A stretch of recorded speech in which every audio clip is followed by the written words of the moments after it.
Hello mga kaguro, good news po. Dahil hindi lamang pagtaas ng ating salary ang ating aasahan sa 2024, kundi kasali na rin ang pagtaas ng iba pa nating mga benepisyo ng mga kawani ng gobyerno. Ating panoorin sa Kongreso ang deliberasyon ng General Appropriations Bill for Fiscal Year 2024 na kung saan nakapaloob dito ang increase sa salary ng mga kawani ng gobyerno at pati na rin ang pagtaas ng iba pa nating mga benepisyo ng mga government workers. Thank you, Madam Speaker. On my first topic is about the salaries and benefits of our teachers and our government employees. So yung unang tanong ko, Madam Speaker, ay siguro answerable by yes or no. So sa 2024 ba makakaasa ang ating mga teachers and government employees ng salary increase? Yes, Madam Speaker. Thank you, Madam Speaker, distinguished sponsor. So dun sa huling interpellation natin doon sa briefing ng DBCC, binanggit ng DBM about the study of the compensation and position classification system. At sinasabi nila na na undergoing yung procurement, and they said they are able to provide they will be able to provide results of the study by October. Mangyayari ba ito, Madam Speaker? Tama ba ito o hindi?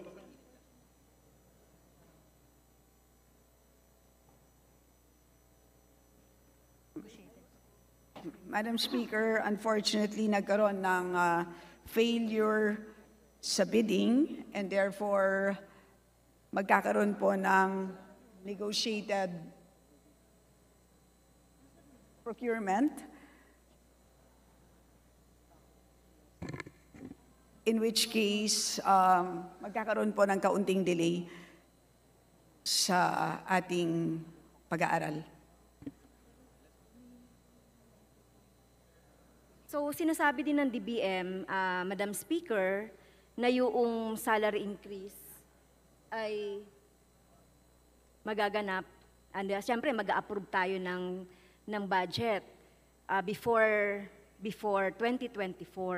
So kailangan ma-reflect na doon. So kung magkakaroon ng delay ng procurement na ito, kasi October, ngayon ay September, ngayon po ay September 19. October yung inaasahan nating result ng study.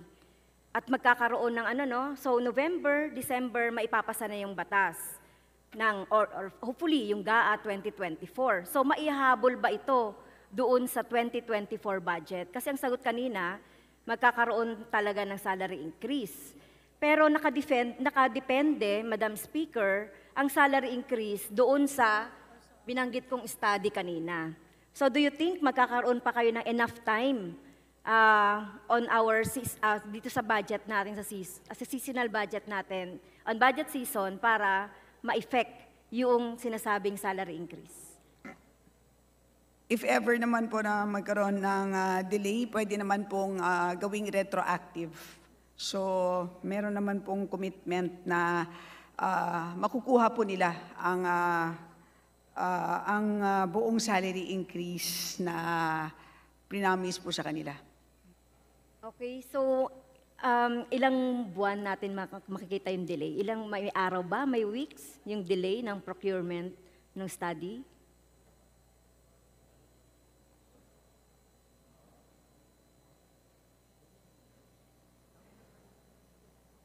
Kapag matuloy po ang negotiated procurement po by October, by December po natin makukuha ang results ng pag-aaral.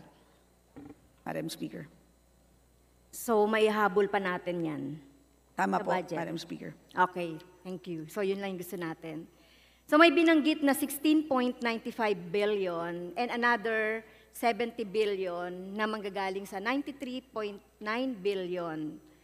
At binanggit din ng DBM last time, Madam Speaker, na itong 16.9 billion is from salary adjustment at itong 70 billion ay from personal benefit. So, do you agree on that? Tama po ba? Ito yung panggagalingan noong pinopropose nating salary increase. Tama po. Tama po ba? Yun ang panggagalingan. Kasi Tama binanggit po. po ng DBM last time, merong 16.9 salary adjustment at yung 70 billion na personnel benefits. So sinabi rin ng DBM, kung hindi ako nagkakamali, may 2.2 to 8% na salary increase by next year. Tama po ba ito? Tama po. Okay, thank you, Madam Speaker. So, yun, okay na po, baka pwede pa rin magkaroon ng, magkaroon ng other sources of income or other sources for salary increase. Well, itong 93.9 billion na binabanggit natin kanina, nanggaling din naman ito doon sa NEP. Ano po ba ang composition nitong 93.9 billion? Maliban doon sa 70 billion from 93.9 billion. So ang tanong po is, ano ang funding requirements for the 93.8 billion? Madam Speaker, binanggit kasi noong nakaraang budget briefing sa DBCC, merong 93.9 billion. Dito manggagaling yung sinasabi natin na binanggit din ng DBM na 70 billion personnel benefits. So ano pa po ba yung other 23.9 billion? Kasama ba ito doon sa pwedeng ma-earmark for salary increase? Ito po ang breakdown. Ang increase in uniform and ano yung CA? Clothing allowance is 1.368 billion. An increase in RATA is 619 million. Ang staffing modifications and upgrading of salaries is 3.98 billion. Ang salary adjustment and other compensation is 87.9 billion. So the total is 93.89 billion. Okay. Thank you, Madam Speaker and distinguished sponsor. So nakuha na natin yung 93.9 billion. So malinaw, Madam Speaker, na meron doong increase ng rata kasi yan din yung gusto sa atin ng gusto po ng mga education support personnel, especially yung mga principals at saka yung mga supervisors. 3.98 billion na earmark for other benefits. At ang mahalaga, Mr. Speaker, Madam Speaker, at ito po ay ikinatutuwa ng representasyong ito, na magkakaroon ng increase na 1,000 doon sa clothing allowance. Dito po ako natutuwa, no? Aside from merong nilalaang budget, ang DBM para sa salary increase na more or less 8% ay nadagdagan pa yung uniform and clothing allowance ng 1,000. So ang ibig sabihin, Madam Speaker, from 6,000 pesos na clothing and uniform allowance, based on Section 54 of our NEP, ay magiging 7,000 na ito. Tama po ba? Tama po. Yes. So, isa na pong natin to, no? Isa pong tagumpay natin ito, Madam Speaker, dito sa Kongreso, dahil matagal na po natin itong pinopropose. Actually nga, ang proposal ng kinatawang ito ay 10,000 na clothing and uniform allowance. But 1,000 is increase, ay matutuwa na po ang ating mga government employees, plus the salary increase.